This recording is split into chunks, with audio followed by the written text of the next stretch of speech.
بسم الله الرحمن الرحيم والمرسلات عرفا فالعاصفات عصفا والناشرات نشرا فالفارقات فرقا فالملقيات ذكرا عذرا أو نذرا إنما توعدون لواقع فإذا النجوم طمست وإذا السماء فرجت وإذا الجبال نسفت وإذا الرسل أقتت لأي يوم نجلت ليوم الفصل وما أدراك ما يوم الفصل ويل يومئذ للمكذبين ألم نهلك الأولين ثم نتبعهم الآخرين كذلك نفعل بالمجرمين ويل يومئذ للمكذبين ألم نخلقكم من ماء مهين فجعلناه في قرار مكين إلى قدر معلوم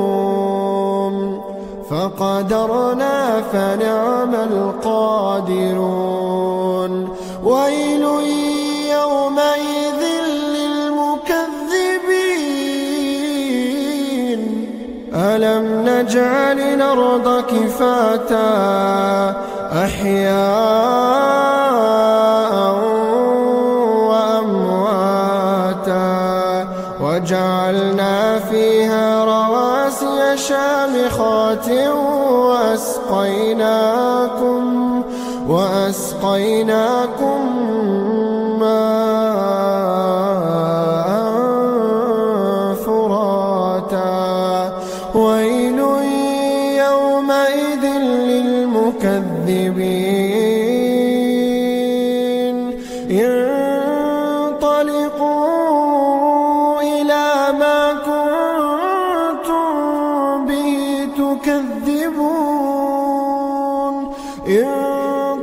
انطلقوا إلى ظل ذي 3 شعب لا ظليل ولا يغني من اللهب إنها ترمي بشرر كالقصر كأنه جمالات صفر ويل يومئذ للمكذبين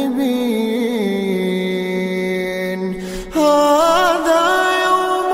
لا ينطقون ولا يؤذن لهم فيعتذرون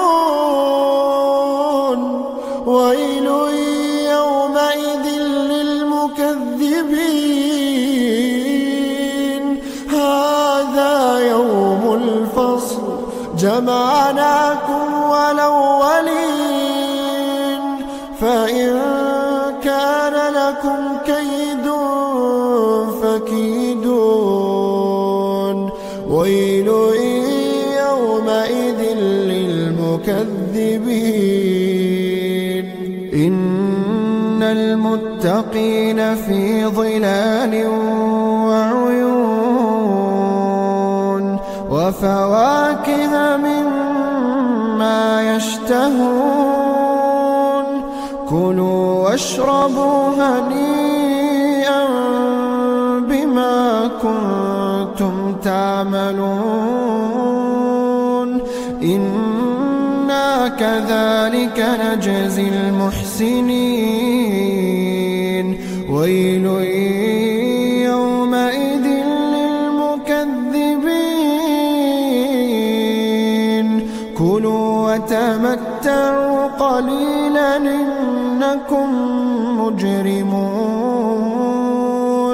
ويل يومئذ للمكذبين وإذا قيل لهم اركعوا لا يركعون ويل يومئذ للمكذبين فبأي